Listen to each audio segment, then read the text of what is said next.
October 3, 1960. Harlem, New York.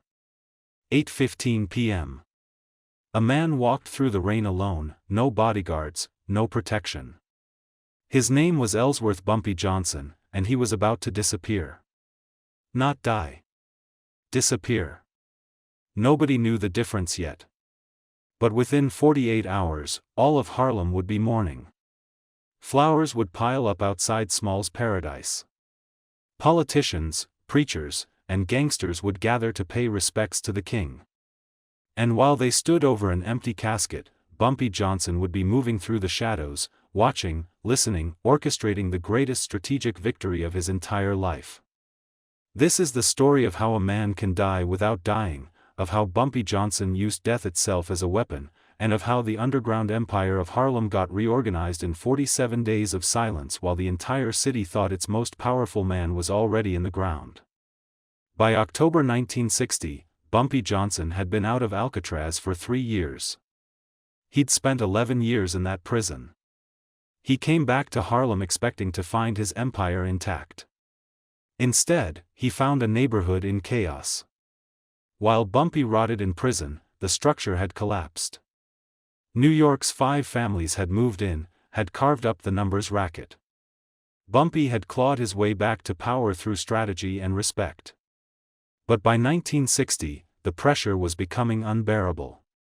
The police were conducting raids 3 times a week. Federal agents were setting up informants. Young hustlers were cooperating with the government for reduced sentences. The 5 families were getting impatient. They'd tolerated Bumpy's independence because he was effective. But now they were wondering if they could take Harlem entirely. And there were younger men in Harlem who saw opportunity. Men who'd built their own operations while Bumpy was in prison, men who didn't remember when Bumpy was untouchable, men who thought the king was aging. Bumpy Johnson was 54 years old in October 1960. Old enough that people could imagine him slowing down. Old enough that vulnerability seemed possible. The pressure was coming from all sides. The government wanted him in a cell. The mob wanted him under their heel. The young wolves wanted his crown. And Bumpy, sitting in his office above Small's Paradise, realized something that would change everything. He couldn't fight this by fighting. September 28, 1960. A small medical office on 141st Street. 3 men sat around a table drinking coffee. Bumpy Johnson. Dr. Samuel Price, who'd known Bumpy for 20 years and had patched up more of Bumpy's men than he could count. And Marcus Webb, who owned the largest funeral home in Harlem. Bumpy laid out the plan. "I need to die," he said simply. "Not actually die. But everyone needs to think I'm dead. You, Doc, you're going to certify it. Heart attack. Marcus, you're going to handle the body and the funeral." Dr. Price set down his coffee. "Whose body?" "There's a man in the Bronx. Homeless. About my size, my age. He died 3 days ago from a heart attack. His body's in storage. No family. No identification. We use him." Marcus Webb understood immediately. With the right coffin, the right clothing, the right presentation, nobody would look closely. Family wouldn't be big enough to question. Friends would be grieving too hard to examine the body carefully. "And nobody can ever know," Bumpy said. "Not your staff. Just you 2, me, and 1 other person." Dr. Price asked the question that mattered. "Why?" Bumpy walked to the window. "Right now, I'm a target. The police know where to find me. The mob knows. The young wolves know. Visibility is weakness. But if Bumpy Johnson is dead, all of that changes. The police stop looking. The mob stops trying to move in because they'll be dealing with succession chaos. The young wolves fight each other for my position instead of fighting me." He turned back. "For 47 days, I'm going to be dead. During that time, I'm going to reorganize everything. New runners, new banking, new protection arrangements. I'm going to eliminate weak links while people think I'm in the ground. When I come back, Harlem will be stronger than it's ever been. Marcus Webb leaned back. What about families trying to move into your territory? Let them try. They think I'm dead, so they're not careful. They move openly. My people watch. My people document. My people prepare. In 47 days, when I come back, I know exactly who's loyal and who isn't. I eliminate them quietly, efficiently, without firing a shot. Dr. Price understood. This wasn't about hiding. It was about reorganization through invisible war. When? October 1st. The body comes here. You certify the death. The funeral happens October 4th, Marcus buries the body, actually buries it, everything official. And I walk out of Harlem.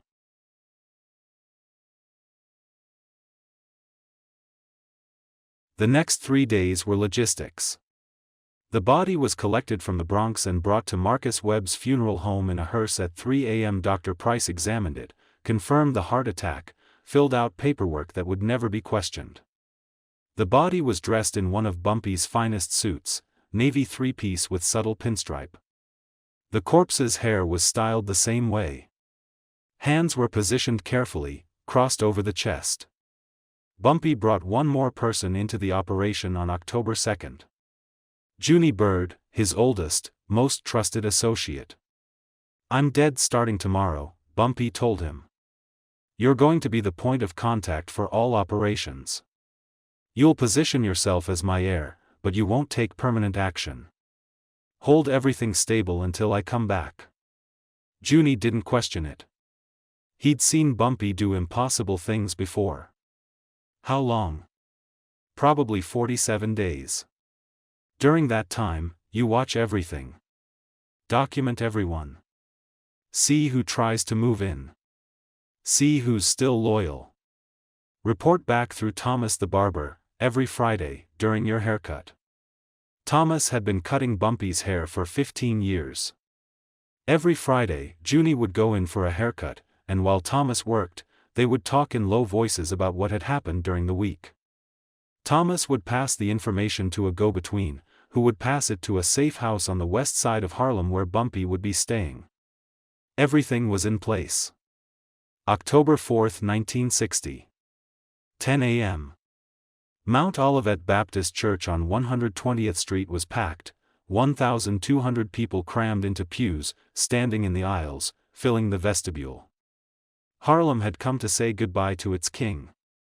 There were politicians, preachers, hustlers in their finest suits, wives of men Bumpy had killed, mothers of boys he'd kept out of prison, shopkeepers whose businesses he'd safeguarded. There were also 5 members of the Italian mob in the back row, watching, assessing, trying to understand what Bumpy's death would mean for the power structure they'd negotiated with for 15 years. Reverend James Powell delivered a eulogy that was careful, respectful, and never mentioned crime or money or power.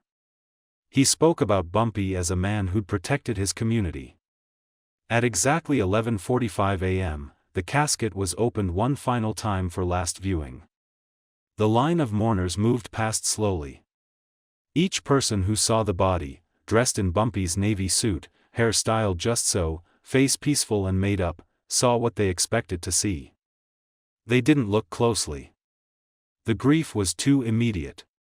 The homeless man from the Bronx, who had died of a heart attack, who had never owned a suit in his life, was being mourned as the king of Harlem. And nobody knew. At 12:15 p.m., the casket was closed. At 2:30 p.m., the body was buried in Calvary Cemetery, in a grave marked Ellsworth Johnson, 1906 to 1960, beloved father, respected leader. By 6 p.m., people were already organizing succession. Young hustlers were making moves on Bumpy's territory. The 5 families were sending emissaries to discuss reorganization. And Bumpy Johnson, sitting in a safe house on 141st Street, was reading reports about all of it. The 47 days of Bumpy's death were dangerous. Not because he could be killed. Nobody kills a dead man. Nobody looks for someone already in the ground. Dangerous because he had to watch his world tear itself apart and not intervene. Dangerous because he had to see people he'd trusted make moves that would get them killed. Dangerous because staying hidden meant denying his nature. The first week, Junie Bird reported that 3 runners had already broken ranks, made deals with the 5 families. The mob was offering better terms, bigger cuts for runners, faster payment for winners, protection from police raids. One of those runners was Gregory, who Bumpy had taken under his wing, who had worked for him for 7 years, who had eaten at Bumpy's table. Bumpy listened to the report and said nothing. By the 3rd week, the reorganization was becoming clear. The 5 families had essentially taken over. Junie had negotiated with them, kept them from completely dismantling the system, but the protection was gone. And Bumpy sat in the darkness and let it crumble. Because he understood something the mob didn't, the mob couldn't hold Harlem without Bumpy. The mob had money and guns and political connections. But they didn't have community. They didn't have the respect that came from being born in the neighborhood, from protecting its people, from understanding its rhythms. The mob thought they were taking over. They didn't realize they were just renting Harlem. In 47 days, the landlord was coming home.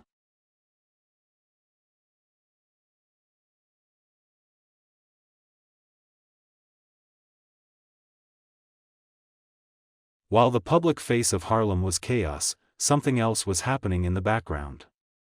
Bumpy was systematizing betrayal. Each person who defected, he documented.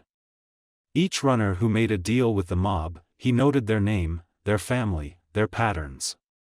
Each young hustler who carved out territory, he mapped their operation.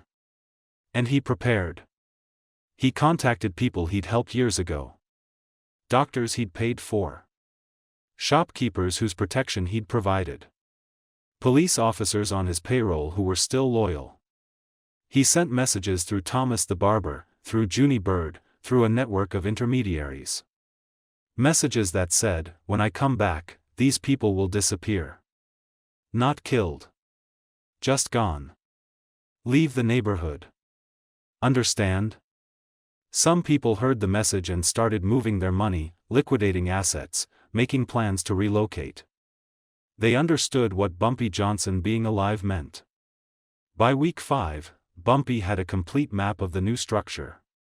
He knew which runners were loyal, which had been turned, which young hustlers had talent, which were parasites, which police officers could be trusted, which mob captains wanted deals versus conquest. All of this information was coming through Thomas the barber, through Junie Bird, through conversations in darkened social clubs. November 20, 1960. 6 p.m. Bumpy Johnson walked out of the safe house on 141st Street like he was going for a walk. He was wearing a charcoal gray suit. His fedora was tilted at precisely the right angle. He walked down Lenox Avenue, past street corners where runners were working, past social clubs where men gathered to gamble, past restaurants where money was laundered. People noticed him. First slowly. Then all at once.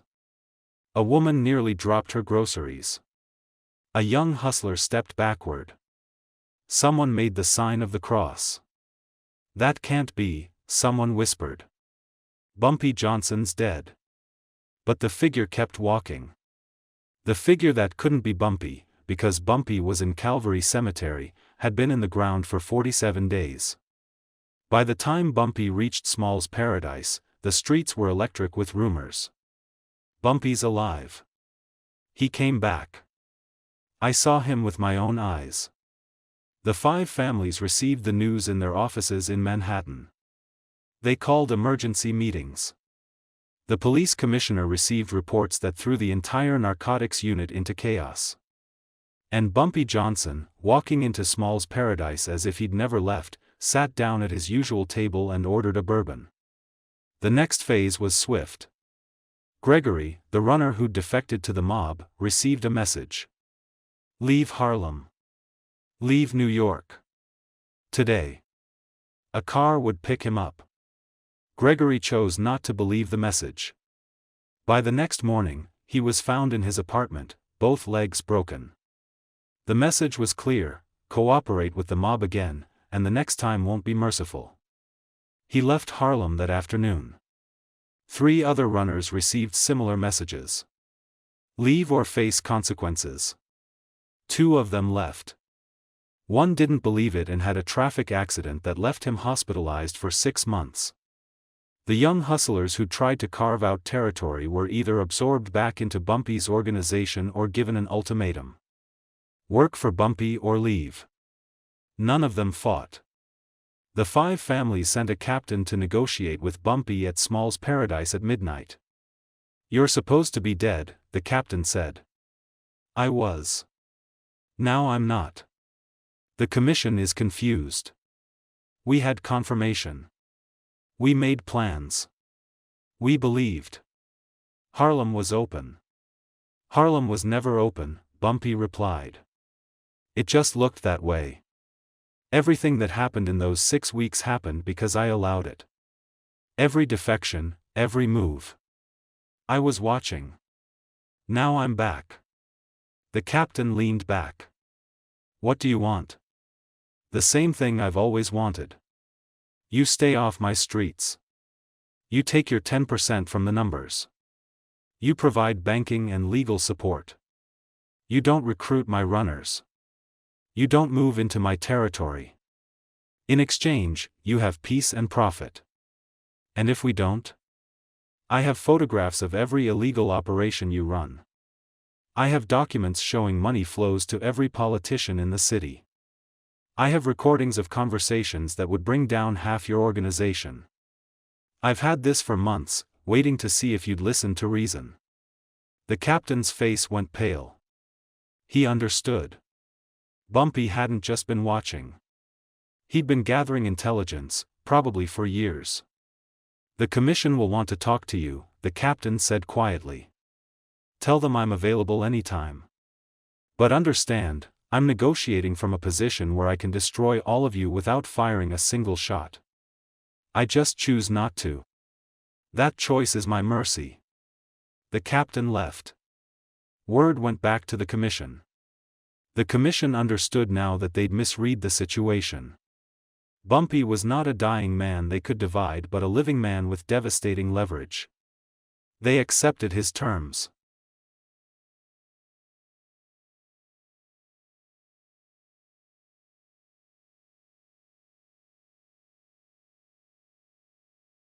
Here's what most people missed about this story. Bumpy never had to kill anyone. He never fired a shot. He didn't commit a crime during those 6 weeks when he was officially dead. He didn't have to break the law to eliminate his problems.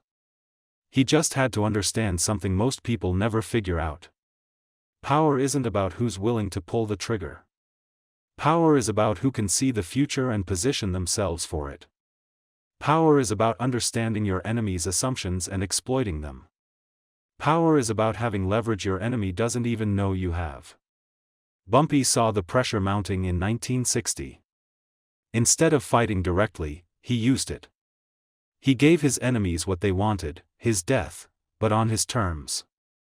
He used their triumph as cover for reorganization. He let them commit to their strategies while he could see the board clearly. When he came back, he didn't come back as a man who'd survived. He came back as a man who'd orchestrated his own death and resurrection. That's power. Not the power of the gun. The power of understanding. The power of patience. The power of letting your enemy think they've won while you're actually 3 moves ahead.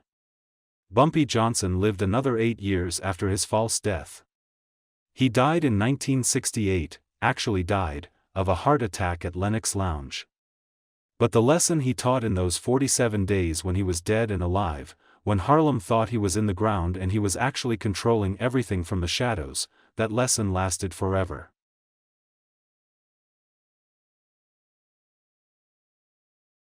You can bury a man's body. You can spread rumors of his death. You can think you've won. But if that man was really a king, if that man really understood power, if that man could see the game board when everyone else was in the fog, then his death is just another move. And his resurrection is your reckoning. 47 days. One false death. One real reorganization. The night Bumpy Johnson became immortal.